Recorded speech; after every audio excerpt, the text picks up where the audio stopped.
ಸಿದ್ದರಾಮಯ್ಯನನ್ನ Swamiji CM ಮಾಡಿರೋದಾ? ಜನ, ಶಾಸಕರು, high command CM ಮಾಡಿರೋದು.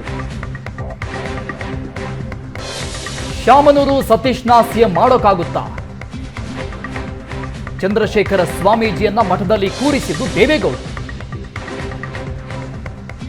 ರಾಜಣ್ಣ ಅವರ ಹೇಳಿಕೆ ಇದು. ಇನ್ನು ಮುಂದುವರೆದು ಮಾತನಾಡಿದ್ದಾರೆ.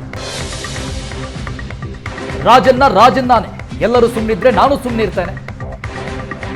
ವಾರ್ನಿಂಗ್ ಮಾಡಿದ್ರೆ ಏನು ಕೇಳಬಾರ್ದ? ಸುರೇಶ ಸೋಲಲು ಚಂದ್ರಶೇಖರ ಸ್ವಾಮೀಜಿ ಸಹ ಕಾರಣ ಅಂತ ರಾಜಣ್ಣ ಕಿಡಿಕಾರಿದ್ದಾರೆ. ರಾಜಣ್ಣನೇ, ಎಲ್ಲರೂ ಸುಮ್ಮನಿದ್ರೆ ನಾನು ಕೂಡ ಸುಮ್ಮನಿರ್ತೀನಿ. ಎಲ್ಲರೂ ಕೂಡ ಬಾಯಿಗೆ ಬೀಗ ಹಾಕೋಬೇಕು, ನಾನಷ್ಟೇ ಸುಮ್ಮನಿರ್ಬೇಕಾ ಅಂತ ವಾಗ್ದಾಳಿ ನಡೆಸಿದ್ರು. ಗರಂ ಆಗಿದ್ದಾರೆ ರಾಜಣ್ಣ ಅವರು. ಸ್ವಾಮೀಜಿಯನ್ನ ಮಠದಲ್ಲಿ ಕೂರಿಸಿದ ದೇವೇಗೌಡರು.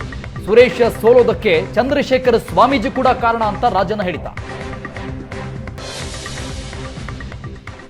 ಡಿ ಕೆ ಸುರೇಶ್ ಅವರು ಮಾತನಾಡಿದ್ದಾರೆ. ಎಲ್ಲ ಚುನಾವಣೆಗೆ ಹೋಗೋಣ ಅಂತ ಹೇಳಿದ್ದಾರೆ ಸರ್. ಡಿ ಕೆ ಸುರೇಶ್ ಚುನಾವಣೆಗೆ ಉಪಚುನಾವಣೆ ಕೆಲಸ ನೋಡಪ್ಪ, ಇಷ್ಟೇ. ಡಿ ಕೆ ಸುರೇಶ್ ಹೇಳಿದ್ರಿ ನೀವು. ಡಿ ಕೆ ಸುರೇಶ್ ಬಹಳ ಪರಿಣಾಮಕಾರಿಯಾಗಿ ಕೆಲಸ ಮಾಡಿದಂತ ಎಂಪಿನಲ್ಲಿ ಪ್ರಥಮ. ಯಾಕೆ ಸೋಲಿಸಿದ್ರು? ಇವರು ಸ್ವಾಮಿಗಳೆಲ್ಲ ಸೇರಿ ಸೋಲಿಸಿದಲ್ವಾ? ಸ್ವಾಮಿಗಳು ಯಾರು ಸೃಷ್ಟಿ? ದೇವೇಗೌಡರು ಸೃಷ್ಟಿ ಅಲ್ವಾ? ಅವರು ಬಾಲಗಂಗಾಧರ ಸ್ವಾಮಿಗಳಿಗೆ ಅವ್ರಿಗೂ ವ್ಯತ್ಯಾಸ ಬಂದಾಗ ಇವರು ಮಠ ಮಾಡಿ ಇವ್ರನ್ನ ಸ್ವಾಮಿ ಮಾಡಿದ್ದು ದೇವೇಗೌಡರು, ಹೌದಾ ಅಲ್ವಾ? ದೇಶಕ್ಕೆ ಗೊತ್ತದು. ಅದರಿಂದ ಸುರೇಶ್ ಸೋಲಿಗೆ ಯಾರು ಕಾರಣ? ಇವರೆಲ್ಲ ಈ ಸ್ವಾಮಿಗಳು ಸೇರ್ ಕಾರಣ. ಸಿಎಂ ಅಂತಾರೆ ಸರ್ ಅಶೋಕ್. ಆಯ್ತು, ಸಿಎಂನೇ ಅಶೋಕ್ ಮಾಡ್ಲಿ. ನಾಳೆ ನೋಡ್ರಿ, ಮುಂದೆ ಬಿಜೆಪಿ ಬಂದ್ರೆ ಅವ್ರು ತೀರ್ಮಾನ ಮಾಡ್ತಾರೆ. ಅಶೋಕ್ ಮಾಡ್ತಾರೆ, ಇನ್ನೊಬ್ಬರು ಮಾಡ್ತಾರೆ. ಅದು ಅವ್ರ ಪಾರ್ಟಿ, ಅವ್ರ ಹೈಕಮಾಂಡ್. ಹಂಗೆ ನಮ್ಮಲ್ಲಿ ಯಾರು ಸಿಎಂ ಮಾಡಬೇಕು ಅನ್ನೋದು ನಮ್ಮ ಶಾಸಕರುಗಳು ಮತ್ತೆ ನಮ್ಮ ಕಾಂಗ್ರೆಸ್ ಹೈಕಮಾಂಡ್ ತೀರ್ಮಾನ ಮಾಡಿದ್ರು. ಸ್ವಾಮಿಗಳೆಲ್ಲ ಹೇಳ್ದಂಗೆಲ್ಲ ಕೊಡ್ತಾರೆ. ನಮ್ಮ ಪ್ರತಿನಿಧಿ ಆನಂದ್ ಬೈದ್ರಮಣಿ ಲೈವ್ ನಲ್ಲಿದ್ದಾರೆ. ಆನಂದ್, ರಾಜಣ್ಣ ಅವರ ಹೇಳಿಕೆ ಗಮನಿಸ್ತಾ ಇದ್ರೆ ಈ ಒಂದು ವಿಚಾರವನ್ನ ಒಂದು ತಾರ್ಕಿಕ ಅಂತ್ಯಕ್ಕೆ ತೆಗೆದುಕೊಂಡು ಹೋಗೋವರೆಗೂ ಕೂಡ ಸುಮ್ಮನೆ ಇರೋದಿಲ್ಲ ಅಂತ ಕಾಣಿಸುತ್ತೆ. ಡಿ ಕೆ ಶಿವಕುಮಾರ್ ಅವರು ವಾರ್ನ್ ಮಾಡಿದ್ರು ಕೂಡ ಕ್ಯಾರೆ ಅಂತ ಇಲ್ಲ. ಎಲ್ಲಿಗೆ ಹೋಗಿ ಮುಟ್ಟುತ್ತೆ ಇದು ಅಂತ? ಅರುಣ್, DCM ಹುದ್ದೆಯನ್ನು ಸೃಷ್ಟಿಗೆ ಸಂಬಂಧಪಟ್ಟ ಹಾಗೆ ಕಳೆದ ಕೆಲವು ದಿನಗಳು ನಡೀತಾ ಇರುವಂಥ ಚರ್ಚೆಗೆ ಬ್ರೇಕ್ ಹಾಕಬೇಕು ಅನ್ನುವಂಥ ಪ್ರಯತ್ನವನ್ನು KPC ಅಧ್ಯಕ್ಷರಾಗಿರುವಂಥ DK ಶಿವಕುಮಾರ್ ಮಾಡ್ತಾ ಇದ್ದಾರೆ.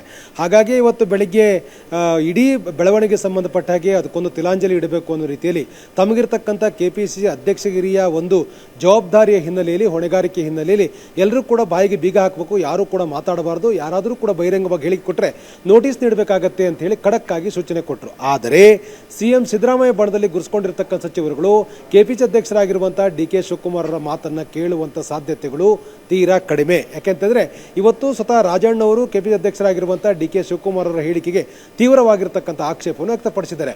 DCM ಹುದ್ದೆ ಸೃಷ್ಟಿಗೆ ಸಂಬಂಧಪಟ್ಟಾಗ ಹಾಗಾದ್ರೆ ನಾವೇನು ಮಾತಾಡಬಾರ್ದಾ, ಕೇಳಬಾರ್ದಾ, ಕೇಳಿದ್ರೆ ಏನಾಗತ್ತೆ ಅಂತಕ್ಕಂಥ ಮರು ಪ್ರಶ್ನೆ ಹಾಕುವಂತ ಪ್ರಯತ್ನವನ್ನು ಕೂಡ ರಾಜಣ್ಣ ಮಾಡಿದ್ದಾರೆ.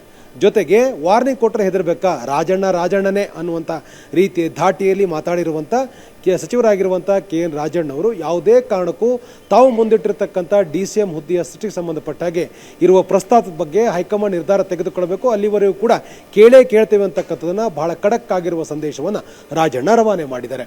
ಇನ್ನು ಬಹಳ ಮುಖ್ಯವಾಗಿ ಯಾವುದೇ ಕಾರಣಕ್ಕೂ ಅಂದ್ರೆ ಬಾಯಿಗೆ ಬೀಗ ಹಾಕಬೇಕು ಅಂದ್ರೆ ಎಲ್ಲರೂ ಕೂಡ ಬಾಯಿಗೆ ಬೀಗ ಹಾಕಬೇಕು, ನಾವು ಮಾತ್ರ ಬಾಯಿಗೆ ಬೀಗ ಹಾಕಬೇಕು ಅಂತಕ್ಕಂಥ ರೀತಿಯಲ್ಲಿ KPC ಅಧ್ಯಕ್ಷರಾಗಿರುವಂಥ DK ಶಿವಕುಮಾರ್ ಸೂಚನೆ ಕೊಟ್ಟಿದ್ರೆ ಅದನ್ನು ಒಪ್ಪಲಿಕ್ಕೆ ಸಾಧ್ಯವೇ ಇಲ್ಲ ಅಂತಕ್ಕಂಥ ಖಡಕ್ ಆಗಿ ಅದಕ್ಕೆ ತಿರುಗೇಟು ಕೊಡುವ ಪ್ರಯತ್ನವನ್ನು ಕೂಡ ಇವತ್ತು ಸಚಿವ ರಾಜಣ್ಣ ಮಾಡಿದ್ದಾರೆ. ಇನ್ನೊಂದು ಬಹಳ ಪ್ರಮುಖವಾಗಿ ರಾಜಣ್ಣ ಅವರು ಹೇಳಿರ್ತಕ್ಕಂಥದ್ದು, ಎಲ್ಲಿ ಒಂದು ಕಡೆ ಅಂದರೆ ನಾವು ಯಾವುದೇ ಒಂದು ವಿಚಾರ ಪ್ರಸ್ತಾಪ ಮಾಡಿದರೂ ಕೂಡ ಅದು ಬಹಳ ಪ್ರಮುಖ ಆಗಿರುತ್ತೆ. ಯಾಕೆಂತಂದರೆ ಇವತ್ತು CM ಸಿದ್ದರಾಮಯ್ಯ ರಾಜೀನಾಮೆ ಕೊಟ್ಟು ಇನ್ನೊಬ್ಬರನ್ನ ಮುಖ್ಯಮಂತ್ರಿ ಮಾಡಲಿ ಅಂತಕ್ಕಂಥ ಸ್ವಾಮೀಜಿ ಹೇಳಿಕೆಯನ್ನು ಯಾಕೆ ನಾವು ಕೇಳ್ಕೊಂಡಿರ್ಬೇಕಾಗತ್ತೆ? ಇದು ಹಿಂದುಳಿದ ವರ್ಗಗಳಿಗೆ ಮಾಡಿರ್ತಕ್ಕಂಥ ಅವಮಾನ ಮತ್ತು ಪ್ರಜಾಪ್ರಭುತ್ವಕ್ಕೆ ಮಾಡಿರ್ತಕ್ಕಂಥ ಅವಮಾನ ಅಂತೇಳಿ ಹೇಳುವ ಮೂಲಕ ಮುಖ್ಯಮಂತ್ರಿಯ ಬದಲಾವಣೆಯ ಪ್ರಸ್ತಾಪ ಮುಂದಿಟ್ಟಿರ್ತಕ್ಕಂಥ ಚಂದ್ರಶೇಖರ ಸ್ವಾಮೀಜಿ ಅವರಿಗೆ ತೀಕ್ಷ್ಣವಾಗಿರ್ತಕ್ಕಂಥ ಪ್ರತಿಕ್ರಿಯೆಯನ್ನು ರಾಜಣ್ಣ ನೀಡಿದ್ದಾರೆ. ಇನ್ನೊಂದು ಬಹಳ ಪ್ರಮುಖವಾಗಿ ಮುಖ್ಯಮಂತ್ರಿ ಮಾಡಿರ್ತಕ್ಕಂಥದ್ದು ಜನ, ಶಾಸಕರು ಮತ್ತು ಹೈಕಮಾಂಡು. ಸೊ ಅವರು ಹೈಕಮಾಂಡ್ ಮುಖ್ಯಮಂತ್ರಿಯನ್ನು ಮಾಡಿರ್ತಕ್ಕಂಥದ್ದು. ಈ ಮುಖ್ಯಮಂತ್ರಿ ಬದಲಾವಣೆ ಮಾಡೋದು ಹೇಳಲಿಕ್ಕೆ ಸ್ವಾಮೀಜಿಗೆ ಏನು ಅಧಿಕಾರ ಇದೆ ಅಂತಕ್ಕಂಥ ಮಾತನ್ನು ಕೂಡ ಇವತ್ತು ರಾಜಣ್ಣ ಹೇಳಿದ್ದಾರೆ. ಜೊತೆಗೆ ಬಹಳ ಮುಖ್ಯವಾಗಿ ಸ್ವಾಮೀಜಿಯ ಬದಲಾವಣೆ ಅಂತ ವಿಚಾರ ಪ್ರಮುಖದಲ್ಲಿ ಪಕ್ಷ ತೀರ್ಮಾನ ಮಾಡುತ್ತೆ, ಬದಲಾಗಿ ಸ್ವಾಮೀಜಿ ಹೇಳಿಕೆಯನ್ನು ನಾವು ಸ್ವೀಕಾರ ಮಾಡೋಕ್ಕಾಗೋದಿಲ್ಲ. ಸ್ವಾಮೀಜಿಗಳು ಈಗ ಶಾಮನೂರು ಶಿವಶಂಕರಪ್ಪರನ್ನು ಕೂಡ ಮುಖ್ಯಮಂತ್ರಿ ಮಾಡಿ ಅಂತಕ್ಕಂಥ ಮಾತನ್ನು ಹೇಳ್ತಾರೆ. ತಮ್ಮ ಸಮಾಜದ ಸ್ವಾಮೀಜಿಗಳು ಸತೀಶ್ ಜಾರಕಿಹೊಳಿ ಮುಖ್ಯಮಂತ್ರಿ ಮುಖ್ಯಮಂತ್ರಿ ಮಾಡಿ ಅಂತೇಳಿ ರಿಕ್ವೆಸ್ಟ್ ಅನ್ನು ಮಾಡ್ತಾರೆ, ಒತ್ತಾಯವನ್ನು ಮಾಡ್ತಾರೆ. ಹಾಗಂದ ಮಾತ್ರಕ್ಕೆ ಅವ್ರನ್ನ ಮುಖ್ಯಮಂತ್ರಿ ಮಾಡ್ಲಿಕ್ಕೆ ಸಾಧ್ಯವೇ ಅಂತಕ್ಕಂಥ ಮರು ಪ್ರಶ್ನೆಯನ್ನು ರಾಜಣ್ಣ ಹಾಕಿದ್ದಾರೆ. ಅಂದ್ರೆ ಸ್ವಾಮೀಜಿಗಳು ಹೇಳಿದ ಹಾಗೆ ಯಾವುದೇ ಕಾರಣಕ್ಕೂ ಕೇಳಲಿಕ್ಕೆ ಸಾಧ್ಯ ಇಲ್ಲ. ಸ್ವಾಮೀಜಿಗಳು ಮುಖ್ಯಮಂತ್ರಿ ಬದಲಾವಣೆ ಮಾಡಿ ಅಂತ ಹೇಳಿದ್ರೆ ಅದನ್ನ ಪಾಲನೆ ಮಾಡ್ಲಿಕ್ಕೆ ಸಾಧ್ಯ ಆಗೋದಿಲ್ಲ. ಹೈಕಮಾಂಡ್ ಈ ಬಗ್ಗೆ ನಿರ್ಧಾರ ತೆಗೆದುಕೊಳ್ಳುತ್ತೆ. ಸ್ವಾಮೀಜಿಗಳಿಗೆ ಈ ಬಗ್ಗೆ ಅಧಿಕಾರ ಇಲ್ಲ ಅಂತಕ್ಕಂಥನ್ನ ಖಡಕ್ಕಾಗಿ ಹೇಳುವ ಕೆಲಸವನ್ನು ಕೂಡ ರಾಜಣ್ಣ ಮಾಡಿದ್ದಾರೆ. ಇನ್ನೊಂದು ಬಹಳ ಮುಖ್ಯವಾಗಿ ಡಿ ಕೆ ಸುರೇಶ್ ಅವರು ಇವತ್ತು ಕೊಟ್ಟಿರತಕ್ಕಂಥ ಹೇಳಿಕೆಯು ಕೂಡ ರಾಜಣ್ಣ ತೀಕ್ಷ್ಣವಾದಂಥ ಪ್ರತಿಕ್ರಿಯೆ ನೀಡಿದ್ದಾರೆ. ಅಂದ್ರೆ ಡಿ ಕೆ ಶಿವಕುಮಾರ್ ಉತ್ತಮ ಕೆಲಸ ಮಾಡಿರ್ತಕ್ಕಂಥ ಡಿ ಕೆ ಸುರೇಶ್ ಉತ್ತಮ ಕೆಲಸ ಮಾಡಿರ್ತಕ್ಕ ಸಂಸದರು ಹೌದು, ಆದರೆ ಅವರನ್ನು ಸೋಲಿಸಿದ್ರೆ ಯಾರ ಪಾತ್ರ ಇದೆ? ಈಗ ಹೇಳಿಕೆ ಕೊಟ್ಟಿರ್ತಕ್ಕ ಚಂದ್ರಶೇಖರ ಸ್ವಾಮೀಜಿಯ ಪಾತ್ರವೂ ಕೂಡ ಇದೆ. ಯಾಕೆಂದ್ರೆ ಚಂದ್ರಶೇಖರ್ ಸ್ವಾಮೀಜಿ ಅವರನ್ನ ಮಠದಲ್ಲಿ ಕೂರಿಸಿರ್ತಕ್ಕಂಥ ದೇವೇಗೌಡರು ಬಾಲಗಂಗಾಧರನಾಥ ಸ್ವಾಮಿಯವರ ಜೊತೆ ಡಿಫರೆನ್ಸ್ ಬಂದಿರುವಂಥ ಕಾರಣಕ್ಕಾಗಿ ಮಠವನ್ನು ಕಟ್ಟಿ ಚಂದ್ರಶೇಖರ್ ಸ್ವಾಮೀಜಿಯವರನ್ನ ಮಾಡಿದ್ರು, ಮಠದಲ್ಲಿ ಕೂರಿಸಿದ್ರು.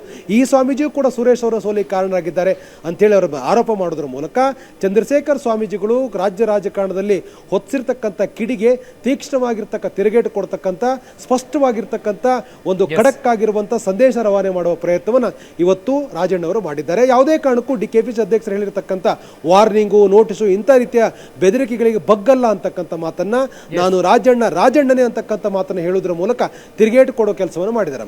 Okay, thank you Anand. ಎಲ್ಲ ಡೀಟೇಲ್ಸ್ ಮತ್ತಷ್ಟು ಸುದ್ದಿ ಬ್ರೇಕ್ ಆದ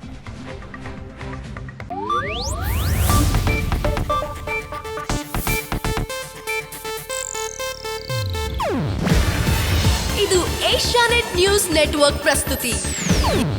ನೀವು ನೋಡ್ತಿದ್ದೀರಾ ಏಷ್ಯಾನೆಟ್ ಸುವರ್ಣ ನ್ಯೂಸ್.